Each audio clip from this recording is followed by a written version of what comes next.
हुकूमत उसका ऑल्टरनेट पे आज डिस्कस हुआ है। मैं अभी अनाउंस नहीं करूंगा क्योंकि फिर उसके कोई और भी कॉम्प्लिकेशंस हैं, लेकिन गवर्नमेंट किसी को भी बेयार मददगार नहीं जाए। ये पहले थी केबीसी, अब है सिंध बिल्डिंग कंट्रोल अथॉरिटी।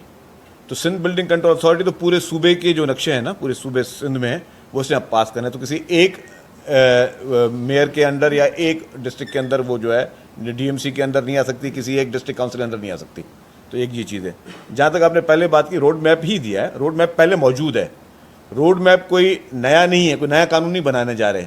हाँ, हमें पता है कि जी जहाँ पे भी बिल्डिंग किसी ने बनानी है, किसी ने भी बनानी है, असल में इसमें देखिए, मैं कहा कि जी हमने इसको एफआईआर भी काट रहे हैं, वो भी कर रहे हैं, लेकिन इसमें और जो लोग, जो गैर सरकारी लोग जो इसमें मुलविस हैं, कौन कौन, एक तो वो हैं कि जिन्होंने ये बिल्डिंग पे, इस प्लॉट पे बिल्डिंग बनाई, गैर आईनी, गैर कानूनी तौर पर उन्होंने ओवरलैपिंग भी की। फिर लोगों को भी मैं कहूँगा कि जब भी ख़रीदें ना, तो एक गवर्नमेंट का हमेशा कहती है कि कहीं पे चाहे आप प्लॉट बुक करवा रहे हो या कहीं पे घर फ्लैट ख़रीद रहे हो या बुक करवा रहे हो, तो आप चेक कर लीजिए कि उनके पास एनओसीज हैं या नहीं है, कि क्या ये इलीगल कंस्ट्रक्शन तो नहीं है। लेकिन इसके बावजूद जहाँ पे कच्ची आबादियाँ हैं उन सब पर वो सब टोटल जगहों को देखा गया है। इस वक्त कोई सिंध में 740 ऐसी बिल्डिंग्स हैं जो कि पूरे सिंध भर की मैं बात कर रहा हूँ, जिसमें जो है थोड़ी बहुत कहा जाता है कि जी जिनको दोबारा मॉनिटर किया जाए। उसमें जिस तरह मिनिस्टर साहब ने कहा कि 51 बिल्डिंग्स जो हैं उस पर इमीडिएटली एक्शन हो रहा है। और आपका जो आखिरी सवाल था उसमें कि जी इन लोगों को कहाँ लेके जाएंगे, देखिए जी ये है, इशू है। अब ये कुछ हम मतलब गवर्नमेंट, ये नहीं कि गवर्नमेंट बिल्कुल चुप करके बैठी रहेगी। अगर कहीं पे कोई एमरजेंसी होगी, तो जब एमरजेंसी में हमने सैलाब ज़दगान के लिए भी कोई इंतजाम किए थे, एमरजेंसी में हमने कोविड में क्वारंटाइन के लिए भी लोगों के इंतजाम किए थे। अगर कोई कहीं पे एमरजेंसी होगी तो हुकूमत उसका ऑल्टरनेट पे आज डिस्कस हुआ है। मैं अभी अनाउंस नहीं करूँगा क्योंकि फिर उसके कोई और भी कॉम्प्लिकेशंस हैं, लेकिन गवर्नमेंट किसी को भी बेयार मददगार नहीं जाए।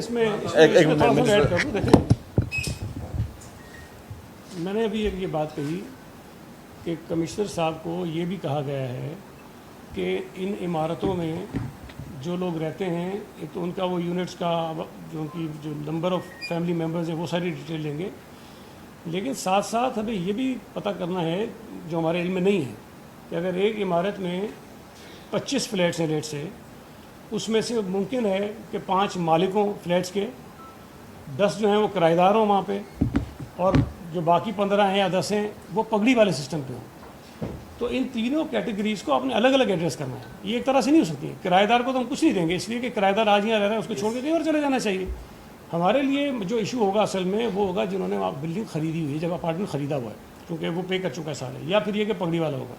इसके अंदर बहुत सारी, मैं पहले भी कह चुका हूँ कि कानूनी हमें दुश्वारियाँ पेश आएंगी, हमें इसको सोल्यूशन निकालना है।